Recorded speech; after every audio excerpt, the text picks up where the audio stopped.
Oh, hello folks, this is Steve AB4EL. Nothing in this episode is a promotion, nor is it a recommendation.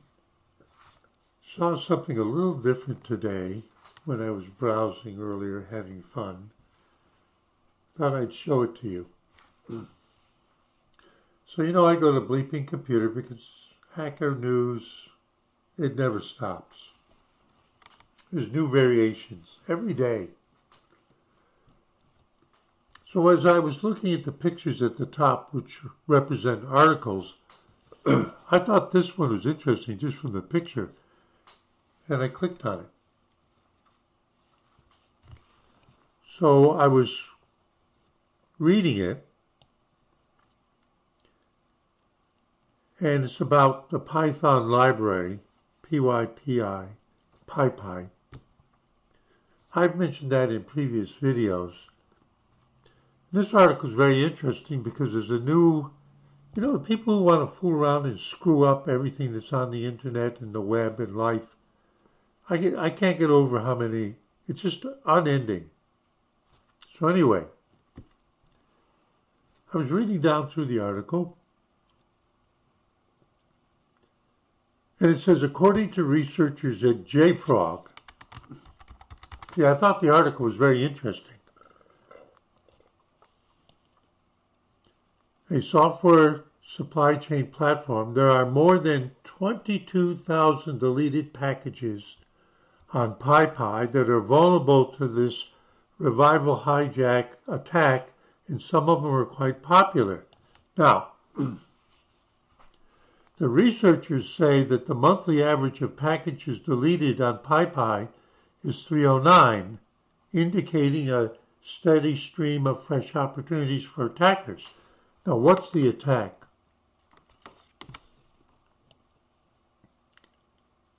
They give an example.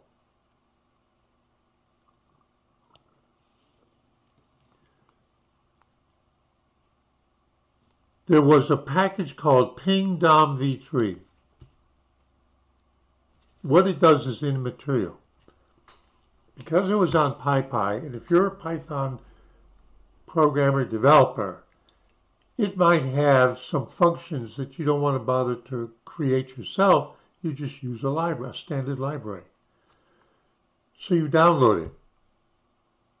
But that's the assumption that it's clean. What they found was that these bad guys are keeping track of the packages that get deleted every month, and they then upload and register a Python library with the same name, but with malware in it. You're doing a project, it's got like literally 100 different libraries. You're doing an update in some business, and part of your development thing for redoing because you wrote some original code that you're adding in, and it goes out and it gets the latest version of all the libraries that you used in your project from PyPy. And what you've done is you've downloaded malware. Because you didn't know in the meantime that that library that just did some little function had been deleted and replaced by bad stuff.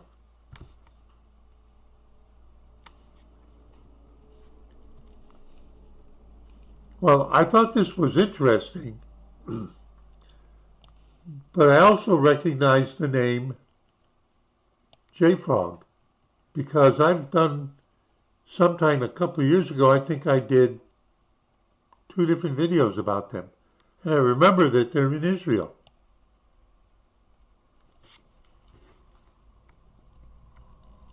Now, they say they're headquartered in Sunnyvale, California, but I remember them from Israel. And contact us. And you scroll down, the JFrog swamps, you can tell they already have a sense of humor. The JFrog swamp locations around the world. Now, this is why I remembered them. Israel Netanya, Israel Tel Aviv, U.S. Sunnyvale, Japan Tokyo, China Beijing. Why I was sure I remembered them. Why? Because I spent about a year, I spent 4 years in Israel 50 years ago, and I spent about a year just a few miles from Netanya. That's a mid-Israel coastal town.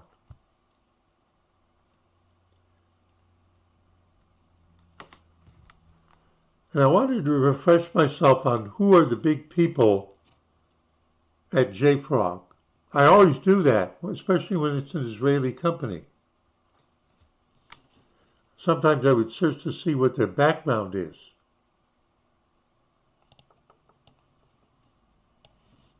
So you go here, company, management. Now this is what I wanted to show you.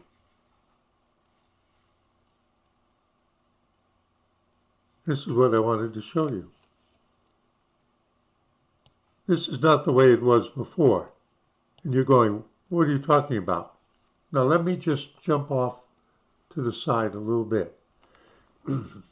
I did a Google search to get a listing of a whole bunch of Israeli cybersecurity companies.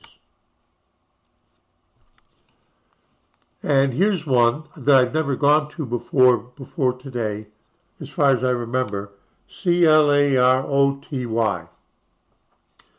And you see, I went to the leadership team, just like this is Frog Management. This is the leadership team, JFrog, excuse me. So this is more the typical page that you would see. It's like this. It's a rogues gallery. Yaniv Vardi. As soon as I see Yaniv, I know he's Israeli. Galina Atova. She's the descendant of the Russian immigrants that came in the early 1970s to Israel. And if you go down here, they've got some mixtures with people who obviously are in the United States because they have U.S. offices. But this is the typical rogues gallery, and if you click on it, you get that. Tell you a little bit about it. Now, let's go back to this and why I like it.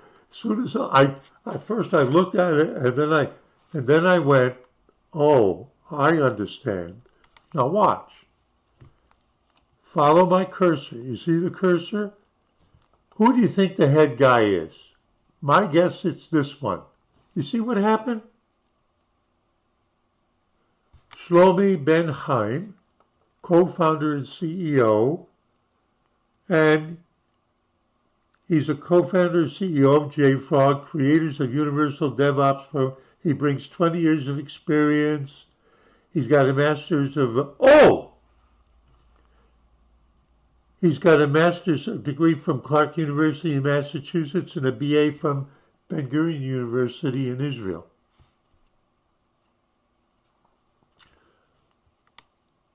So how about, let's see about her. Oh, there she is. Don't you like the way that is? Karen Masad.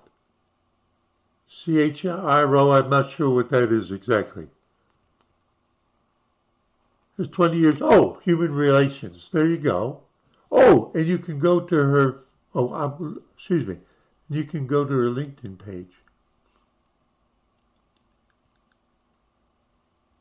Is LinkedIn going to check me for security? Are they going to come up? Are they going to act like they don't know who that is? Did I just see there's a problem at LinkedIn? Oh, that's interesting. Let me try to do that. Oh, that's interesting. See, I didn't try that before. Let's go back to the big boy. Excuse me. He's got an X account. Let's see if we can get through. Oh, see? Oh, isn't that interesting? See, I'm already...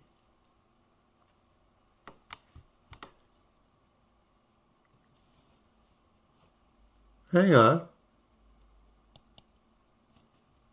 So let's pick somebody else. Okay, so they're kind of tiered. So those are the top people, I'm assuming?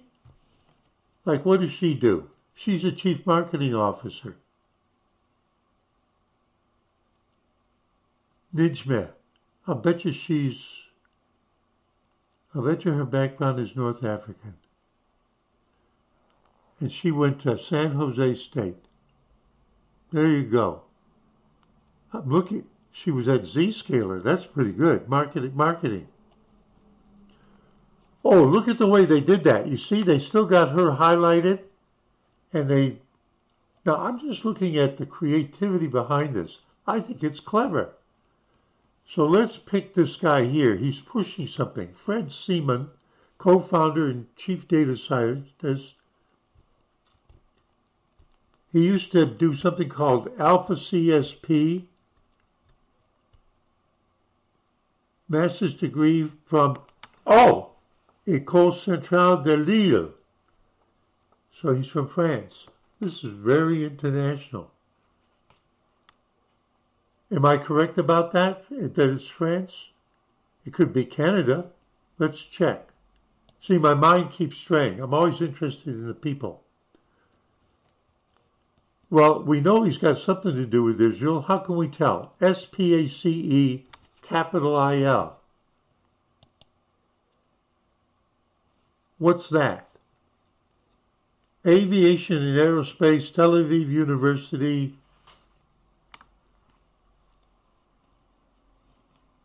So why doesn't he highlight the fact that he got his education in France? Let's look down here.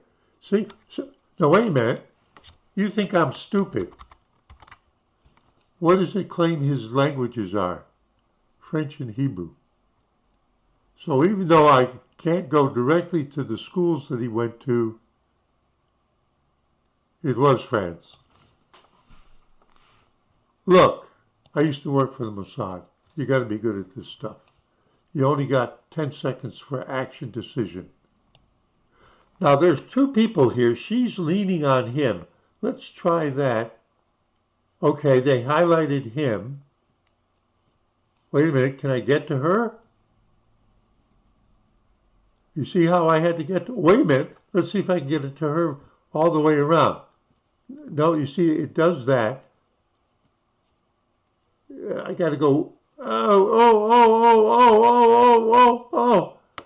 got to come in from up like that and then, now I can get her.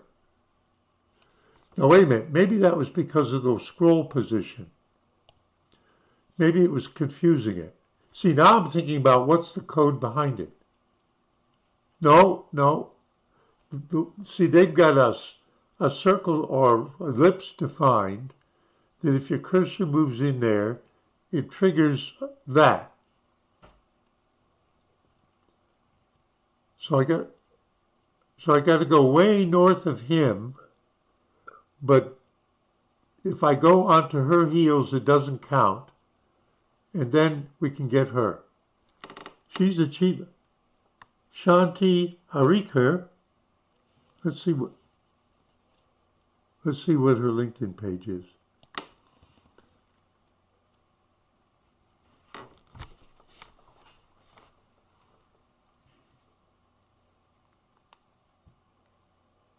Wait a minute.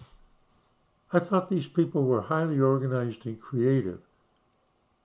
Do you think they're still in the debug stage with this page? Because they claim they don't know who she is. And you know that other female, they couldn't come up with a page?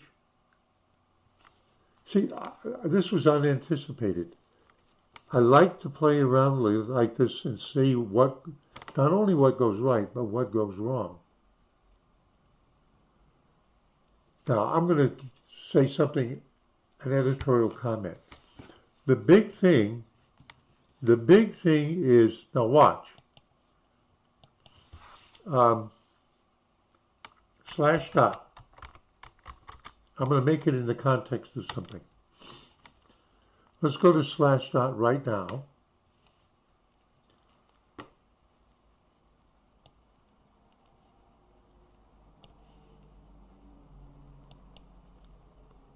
OpenAI co-founder raises $1 billion for new safety-focused AI startup.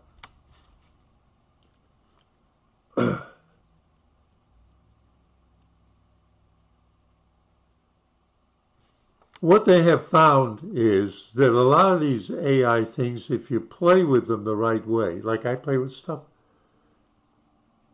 they fabricate stuff.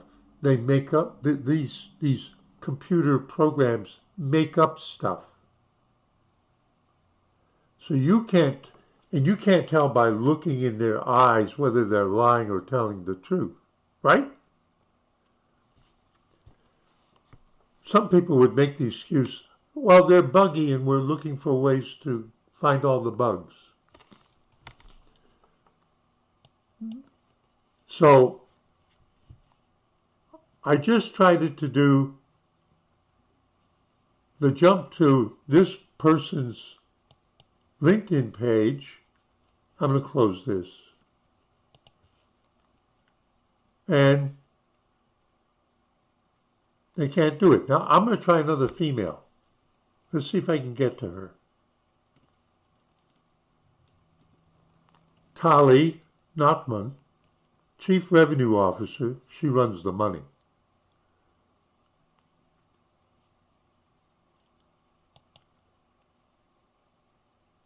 Oh my goodness, look at this. What it says up there is linkedin.com pub Tali Notman, and then it gives some things, and then it says original referrer is JFrog.com. And what that means is that, and the specific page that I came from, about management. I'm looking at what the URL is. And it's screwing up. It won't, now wait a minute. Is there a problem at LinkedIn? Now what I'm going to do is I'm going to take this off. And now all it says is linkedin.com pub Tali Notman. And I doubt, unlike the other, I doubt that there are very many more in the world with that name.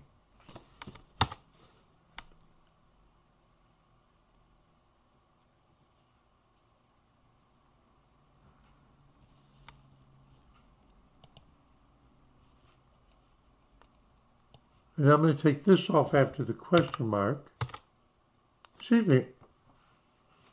They really don't want to show it. Now, the three, did we go to her LinkedIn page? Blank. All right, let's try some guys. Let's try this guy here. Customer support.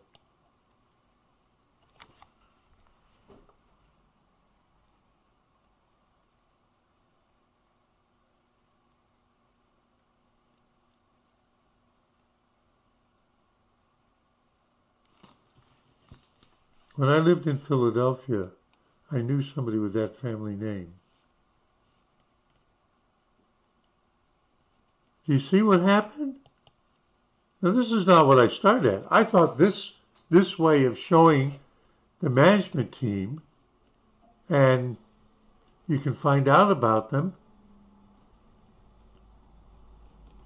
Let's pick this guy here. Let me scroll up a little bit. Aran Azarzan.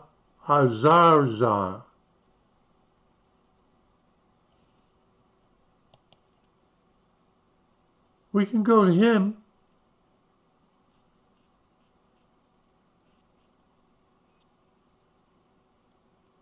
You could say I got, look, when I worked for that internationally known, internationally operating IT company, my first position for 3 years was as a software tester.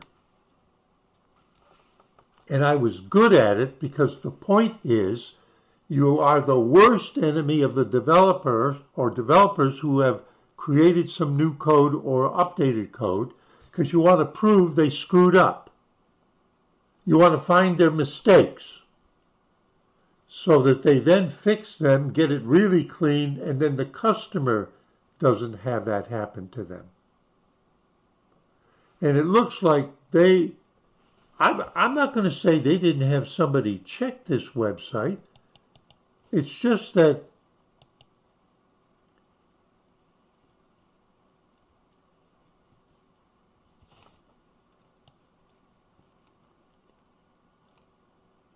Can I pick another guy?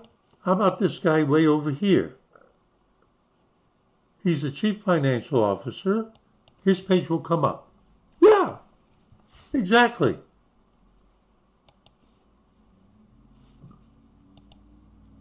But hers won't. Oh!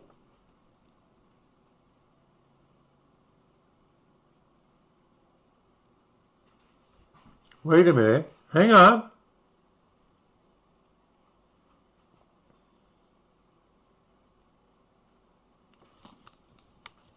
Hang on. Let's test the other ones now. Let's try her. Oh! Okay, they say we can't match the name. Okay. Hang on. Let's go for her again. Whoop.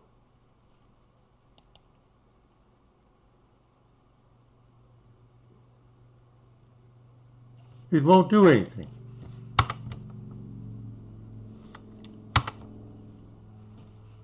I can't decide if this is a software bug in the website or if this is, I said it several times now, this is a problem with LinkedIn.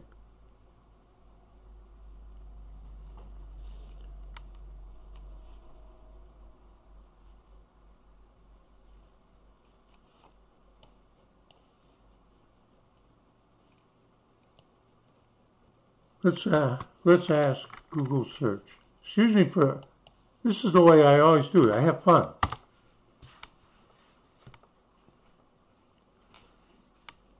Now,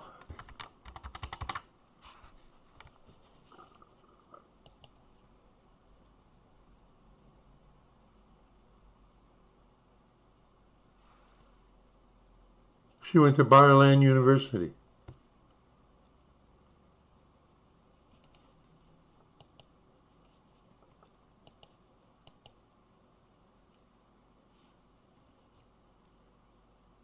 But if I try to go from here, they give me nothing. Either the request programmed into this website is incorrect, or they're rejecting it. I used to be a software tester. Sorry, this is exactly the way my mind works.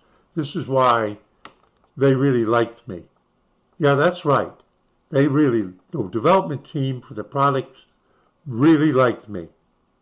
Because sometimes the stuff I caught that they didn't notice, they really didn't want to go out the door. And what's happening with this website right now is an example of what you don't actually want to go out the door. Because why?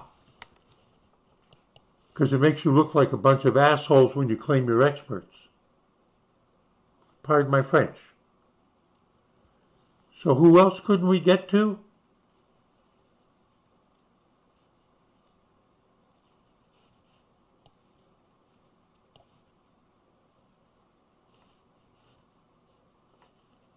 Oh, come on!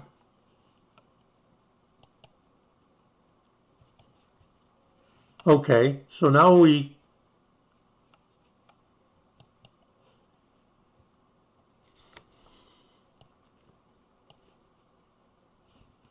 come on! I don't like the modern web browser refinements. They assume that you've got a hyper. Let's do a search on her. Now, she's written blogs. She's a chief legal officer, but there's her LinkedIn.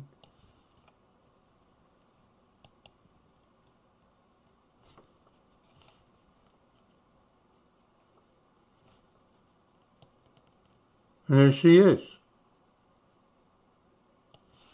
Well, this episode didn't go in quite in the direction I expected. I thought I was going to show you a brand new toy. And it's got problems. I wonder how long it's been up. I wonder if they know about it. I wonder if they did any testing on it.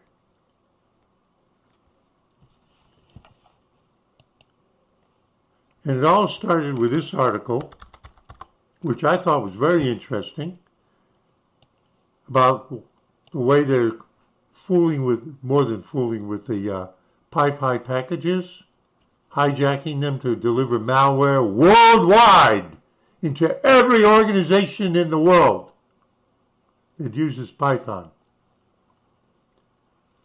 And I got off. I'm just having fun, folks. Steve A. before you. Just having fun. Saying see you in 73.